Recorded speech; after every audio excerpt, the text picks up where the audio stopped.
They used to remember that our elections in the Philippines is fast approaching. Actually, May 9, 2022, okay, May 9, 2022 is synchronized election, national and local elections, because we're going to change from the president, okay, top official governments down to the municipal level officials. Now, let us look on the root of the elections. How does election in the Philippines occur? Let's take first the scenario of the elections in the Philippines. There are several types of elections in the Philippines. The president, the vice president, and the senators are elected for a term, 6-year term, while the members of the House of Representatives, governors, vice governors, members of the Sangguniang Palaliwigan, provincial board members, mayors, vice mayors, members of the Sangguniang Panglungsod, members of the Sangguniang Bayan, city municipal councilors, and are elected to serve for a term, for a 3-year term. Okay? So the president, the vice president, and the senators totally change because the 6-year term, according to Constitution, is already expired on June 30, 2022. So a month before the expiration, there must be election of a particular position, particularly the president, the vice president, the senators.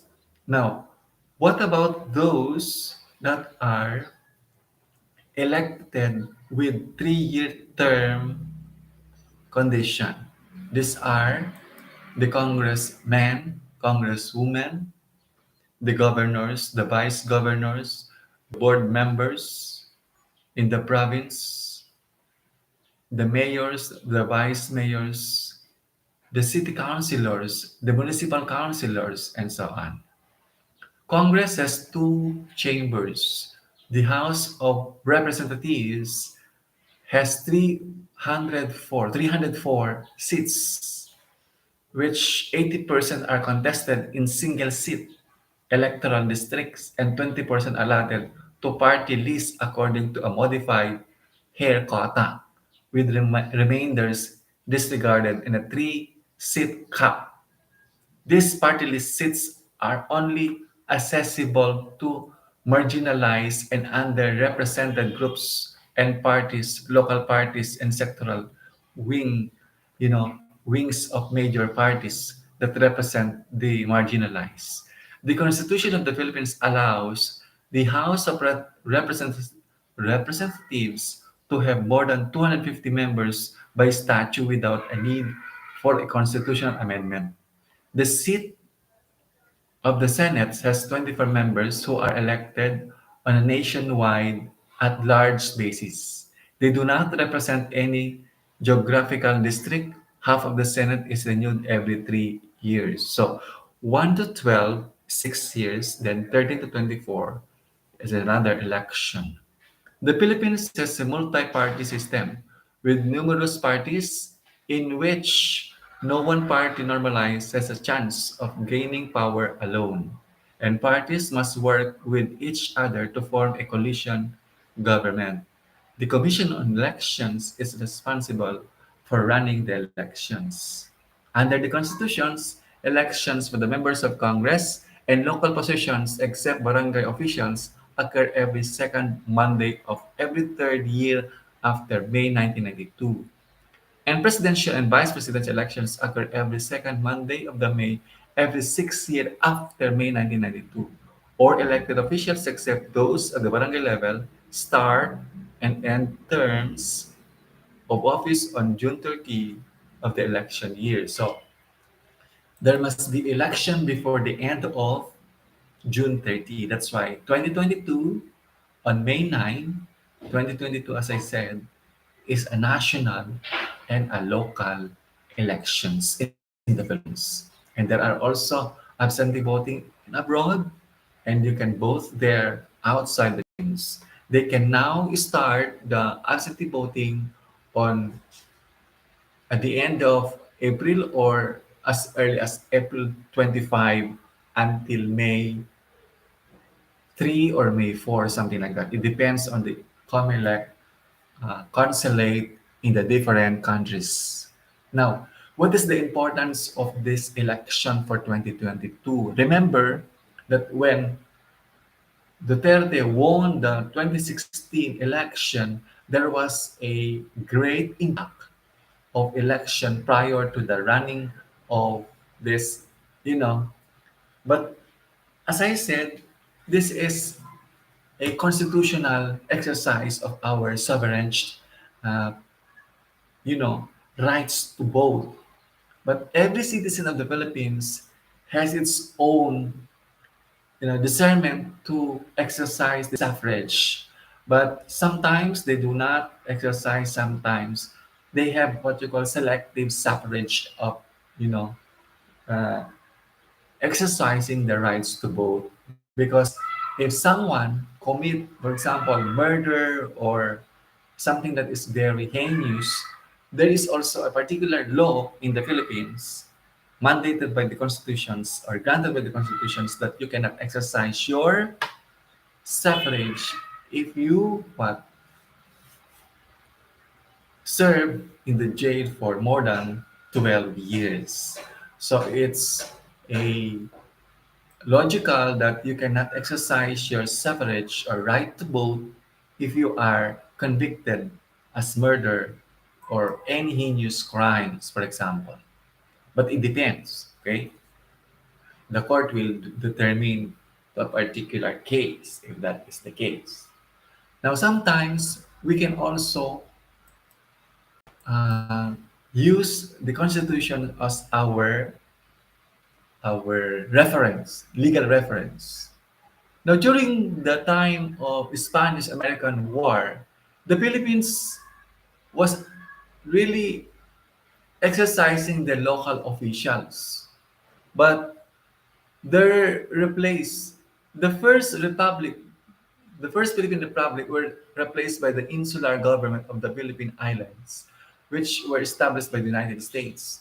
Multiple had been elections, had held throughout peaceful areas of the country for provincial and local officials. So the Philippines was under the United States, or what we call Philippine American regime.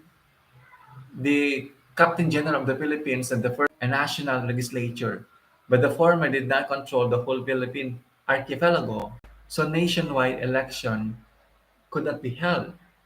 The first fully national election for a fully elected legislative body was in 1907 for the Philippine Assembly. And there was already a bicameral chamber during the American colonial period. Starting 1909, periodic local and political, assembly elections were done. Until 1916, the Jones Law recognized and reorganized the Philippine legislature into the Senate and the House of Representatives, but both popularly elected.